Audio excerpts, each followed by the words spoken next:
మనం ఉన్నట్టుండి డౌన్‌ఫాల్ అయినా, లేదంటే మనం చేస్తున్న బిజినెస్ ఒక్కసారిగా పడిపోయినా, మన జాబ్ నుంచి ఉన్నట్టుండి మనకి తీసేసినా, లేదంటే మన లైఫ్‌లో మనం లవ్ చేస్తున్న అమ్మాయి గాని, అబ్బాయి గాని ఆల్ ఆఫ్ సడెన్‌గా మన తప్పు లేకపోయినా ఆళ్ళు మనల్ని వదిలి వెళ్ళిపోయినా గూడా ఎలాంటి బాధపడాల్సిన అవసరం లేదు. ఎలాంటి డిప్రెషన్స్‌కి వెళ్ళిపోయి, ఎలాంటి రాంగ్ డెసిషన్ తీసుకోవాల్సిన అవసరం లేదు. మన పెద్దలు ఊరికే చెప్పలేదు బాసు. ఏం జరిగినా అంతా మన మంచికే అని. సో, నేను ఈరోజు ఒక స్టోరీ చెప్తాను. అది విన్నాక దాని వెనకున్న సారాంశం ఏంటో మీకే అర్థమవుద్ది. ఫర్ ఎగ్జాంపుల్ ఇప్పుడు మనకి ఏదైనా బ్యాడ్ సిచ్యువేషన్స్ వచ్చినప్పుడు ఆల్ ఆఫ్ సడన్‌గా మనం డిప్రెషన్ అయిపోయి వెంటనే ఏదో ఒక డెసిషన్ తీసుకోవద్దు.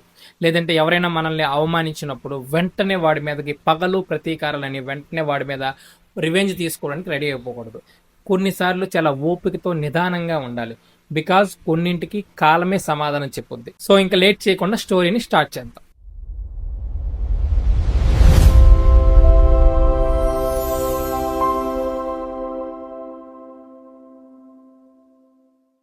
అనగనగా ఒక రాజ్యం. ఆ రాజ్యాన్ని ఒక రాజు చాలా సుభిక్షంగా ఆ రాజ్యంలో ప్రజలకి ఎలాంటి లోటుపాట్లు లేకుండా చాలా సెక్యూరిటీగా ఆ రాజ్యాన్ని పరిపాలిస్తున్నాడు. సో ఆ రాజ్యంలో ఈ రాజు పరిపాలనకి ఆ ప్రజలందరూ చాలా సంతోషంగా ఎలాంటి సమస్యలు లేకుండా చాలా హ్యాపీగా లివింగ్ చేస్తున్నారు. సో ఈ రాజుకి చాలా నమ్మశక్యుడు అండ్ వినయంగా ఉన్నటువంటి ఒక మంత్రి ఉన్నాడనమాట. సో ఈ మంత్రి రాజు చెప్పిన ఏ ఆజ్ఞను కూడా తూచా తప్పకుండా పాటిస్తాడు. సో ఒకరోజు రాజు ఈ మంత్రితో కలిసి మన రాజ్యంలో ప్రజలు ఎలాంటి ఆటంకాలు లేకుండా సుభిక్షంగా ప్రశాంతంగా ఉన్నారా లేదా, మన రాజ్యంలో ఎలాంటి దొంగతనాలు ఏమైనా జరుగుతున్నాయా లేదా ఒకసారి టెస్ట్ చేద్దామని అలా రాజ్యంలో విహరించడానికి వెళ్తారు. సో అలా వెళ్తుండగా రాజుకి ఒక కత్తులు తయారు చేసే ఫ్యాక్టరీ కనిపిస్తుంది.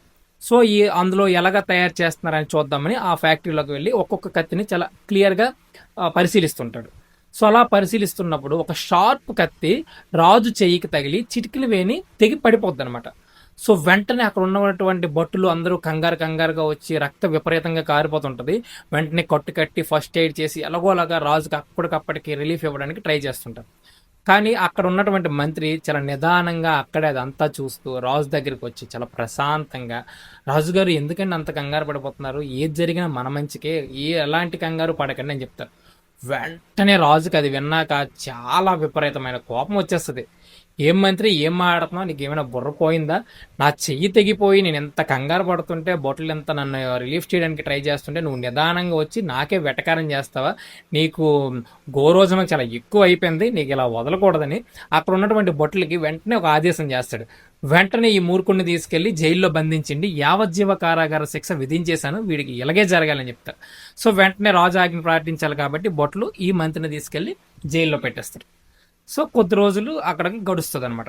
సో గడిచాక రాజుకి కాలక్షేపం అవ్వదు. ఎందుకంటే ఆల్రెడీ రాజ్యంలో ఉన్న ప్రజలందరూ చాలా సుభిక్షంగా ప్రశాంతంగా ఎలాంటి ఆటంకాలు లేవు కాబట్టి, సో మన పరిపాలన కూడా చాలా సూపర్గా ఉంది కాబట్టి, సో ప్రజలకు మన అవసరం పెద్దగా లేదు, సరదాగా అలాగా వేటకి వెళ్దాం, వేటాడిచి చాలా రోజులు అయ్యింది కాబట్టి అని వేటకి వెళ్ళాలని రాజు అనుకుంటాడు అనమాట. సో అలా వేటకు బయలుదేరి ఒక గుర్రాన్ని సెలెక్ట్ చేసుకొని కత్తి పట్టుకొని వేటకు బయలుదేరుతాడు అనమాట. సో ఇంకా వేటకైతే బయలుదేరుతాడు కానీ ఎంత అలా అడవిలోకి అలా వెళ్తున్న కొలది కూడా వేట మాత్రం దొరకదు. సో రాజు ఫ్రస్ట్రేషన్ అయిపోయి ఈరోజు ఎలాగైనా వేటాడి అంతఃపురానికి వెళ్ళాలి అని డిసైడ్ అవుతాడు. సో ఇంకా అలా లోపలికి అలా అడవిలోకి అలా అలా అలా వెళుపుతూనే ఉంటాడు. సాయంత్రం అవుద్ది, రాత్రి అవుద్ది, చిమ్మ చీకటి అయిపోద్ది, అయినా కూడా రాజు ఎలాగైనా వేటాడాలని అదే పని మీద అలా వెళ్ళిపోతుంటాడు.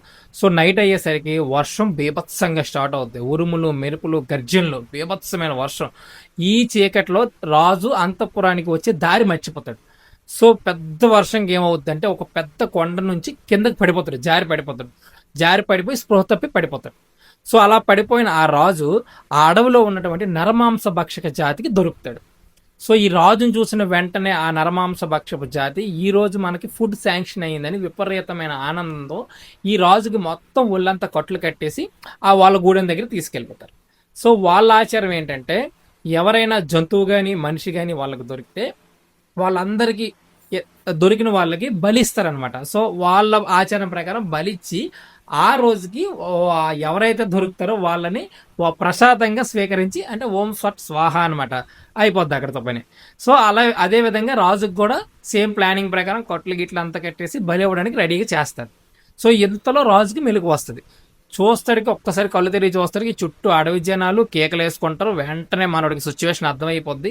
అర్థమయ్యి ఒరే బాబు వదలండిరా, ఏం చేస్తున్నారు, నేను ఈ రాజ్యానికి రాజునరా, మీకు ఏమైనా బుర్ర ఉందా, నన్నేరా ఇలా చేస్తున్నారు, వదలండిరా అని కేకలు గొగ్గోలు పెట్టినా అబ్బే ఫలితం లేదు. ఎందుకంటే రాజు భాష వాళ్ళకి అర్థం కాదు, వాళ్ళ భాష మానవుడికి అర్థం కాదు.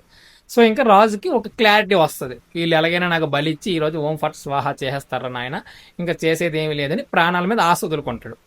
సో ఇంకా కొట్లిప్పి బలిపీట మీద రాజు కూర్చోబెట్టి రెండు చేతులు పైకెత్తమంటారు. సో రాజు ఇంకా చేసేది ఏమీ లేక ప్రాణం మీద ఆశ వదులుకొని రెండు చేతులు పైకెత్తాడు. ఇంకా అక్కడ ట్విస్ట్, రాజుకి చిటికలు వేని ఉండదు.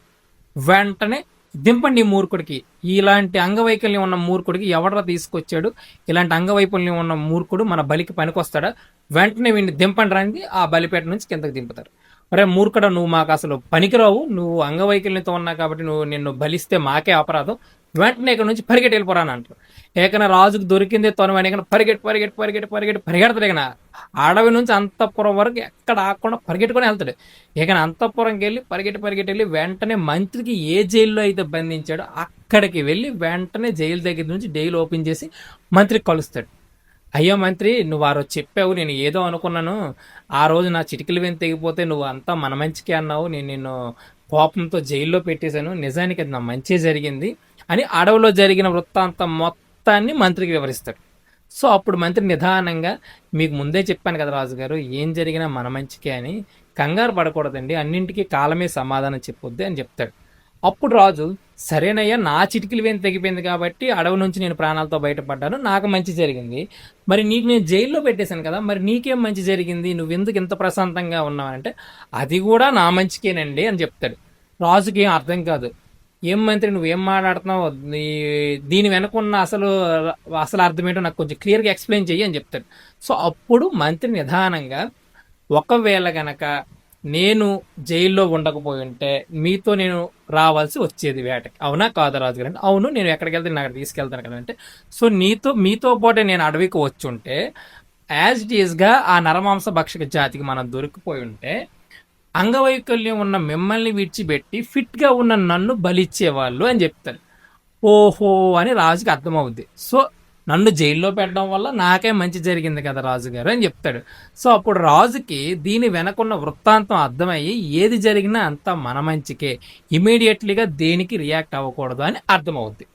సో మన నిజ జీవితంలో చూసుకున్నా, మనం ఉన్నట్టుండి డౌన్ఫాల్ అయినా, లేదంటే మనం చేస్తున్న బిజినెస్ ఒక్కసారిగా పడిపోయినా, మన జాబ్ నుంచి ఉన్నట్టుండి మనకి తీసేసిన, లేదంటే మన లైఫ్లో మనం లవ్ చేస్తున్న అమ్మాయి కానీ అబ్బాయి కానీ ఆల్ ఆఫ్ సడన్గా మన తప్పు లేకపోయినా వాళ్ళు మనల్ని వదిలి వెళ్ళిపోయినా కూడా ఎలాంటి బాధపడాల్సిన అవసరం లేదు, ఎలాంటి డిప్రెషన్స్కి వెళ్ళిపోయి ఎలాంటి రాంగ్ డెసిషన్ తీసుకోవాల్సిన అవసరం లేదు. ప్రతిదీ కూడా మన మంచికే. ఆ పొజిషన్ నుంచి మనం ఇంకా ఉన్నత స్థానానికి వెళ్తామేమో, బెటర్ ఆప్షన్ మన గురించి ఎదురు చూస్తుందేమో అని మన మనసుకి మనం పాజిటివ్గా ఆలోచనలు ఇవ్వాలి.